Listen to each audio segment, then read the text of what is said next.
Welcome to our continuing series on generative artificial intelligence and its use and purpose here at Assiniboine Community College.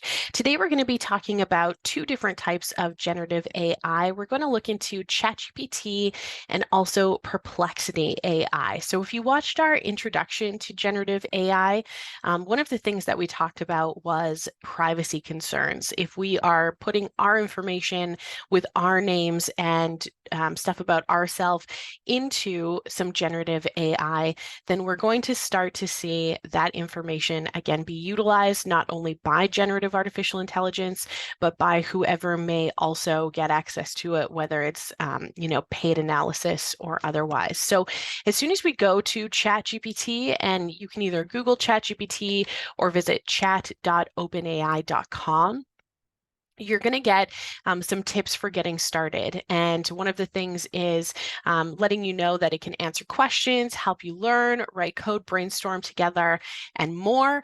Also, not to share sensitive information. So chat history may be reviewed or used to improve our services. Learn more about your choices in our help center. But again, keeping in mind that anything that we put about ourselves into generative artificial intelligence will be used, and the more they'll get information on us. Also, check your facts. So ChatGPT is saying that while they have safeguards, it may give you inaccurate information. It's not intended to give advice. And that's one of the main things about ChatGPT, is that it's not going to list its sources. So let's ask it a generic question. Who is Louis Riel, and why is he important to Manitoba? So ChatGPT is then going to tell us what it knows about Louis Riel. One of the things to remember as well about ChatGPT is that it only has information currently up to 2021. So anything newer than that is going to be not something that ChatGPT can access. So it's given us a few points about Louis Riel. Let's ask it to put this information into a chart, because maybe we're easier or we find learning when things are kind of laid out by key points and in a chart together. That's really great. How about explain Louis Riel and his importance to Manitoba, like I'm a fifth grader.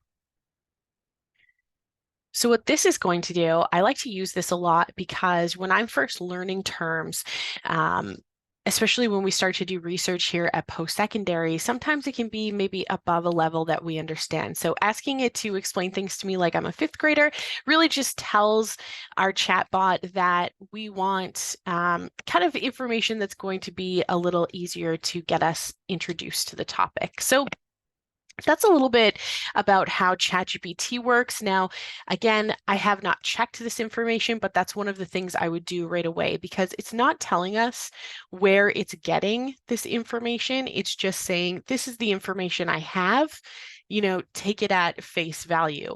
A lot of this stuff, because it is historic. If you have lived around Manitoba, you might know a little bit about Louis Riel and what he was about. So you might be able to check it against your own information that you know. But again, making sure it's going to be credible is going to be a huge thing with using ChatGPT. And that's something that can also make it a little more convoluted, or almost a little bit more research in depth to use, just making sure that it gives you that right information.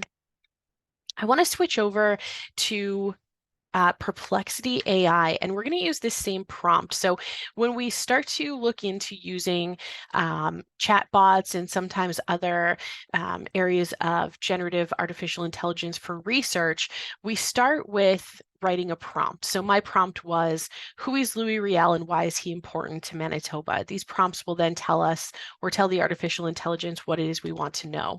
So we're going to take this same prompt and we're going to switch over to Perplexity AI. And I will mention as well that for ChatGPT, you will need to log in to get started there. You'll need to, again, give them an account of yours to connect with and have information from. Whereas Perplexity, you can do that. You can sign in or sign up, log on to keep your library all together, or you can just use it at face value. So who is Louis Riel and why is he important to Manitoba? Let's look at the difference between ChatGPT and Perplexity. Now, one of the things that you may be able to see up here is some links. And this is because Perplexity AI is going to actually show you its sources, what it used to get the information that it's presenting to you. So whereas ChatGPT is just giving you that information and saying, this is what I know, take it or leave it, Perplexity is saying, this is what I know, and this is where I got that information. So we see here 1, 2, and 3, 4. These are just corresponding to the sources that it's given us. So Louis Riel was a Canadian politician and leader of the Métis people. It's found that information from these first 3 sources here. It's also included some images.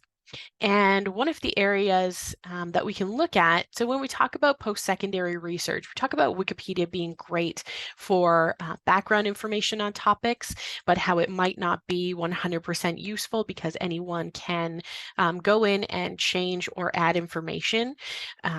So we're going to actually remove Wikipedia as a source.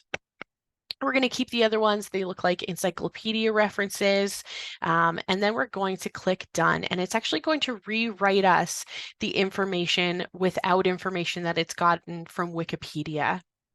What makes this easier in figuring out the credibility of the information that it's giving us is, again, we can then click into these source articles and decide if they are credible information or not. Just by clicking, sometimes it's easy to figure that out. Britannica is a fairly well-known encyclopedia type, so we know that that's a source that we would want to keep, but we can weed out any ones that we don't.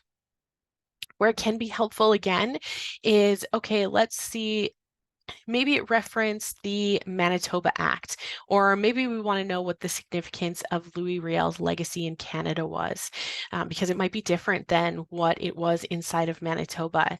And by clicking that, not only do we get follow-up questions, but if I'm just starting research and I'm not exactly sure what to follow up myself or what to ask or what to type in to find this type of information, I could then take this follow-up question that it gave me, and I could switch over and use something like Google Scholar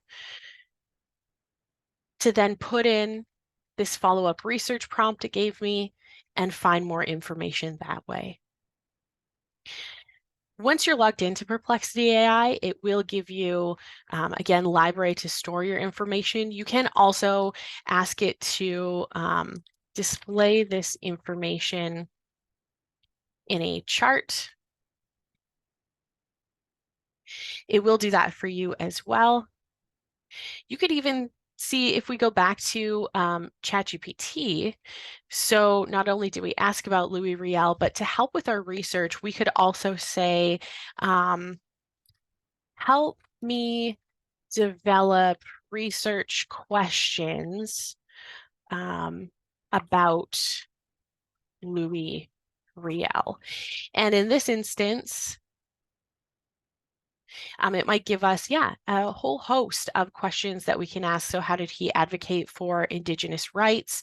What were his controversies versus his legacies? Some biographical questions. So there are definitely a lot of pieces of information that we can get, and pros and cons of both Perplexity and ChatGPT. We'll explore in our artificial intelligence misconduct video how we wouldn't want to use ChatGPT, for instance, getting it to write information for us or produce whole assignments. But we'll look more into that into our in our misconduct video. I do want to say that Perplexity AI, there is a very small sort of way to or not a lot of ways that we can get into misconduct in this using this AI platform. So that's one of the ways that it's a little bit safer and it's a little more research based. So we're getting information that we can confirm is credible or not. That concludes the video about ChatGPT and Perplexity AI. Obviously, if you have more questions, you can check out the other videos in this series, or you can always stop by the library. We'll be happy to help.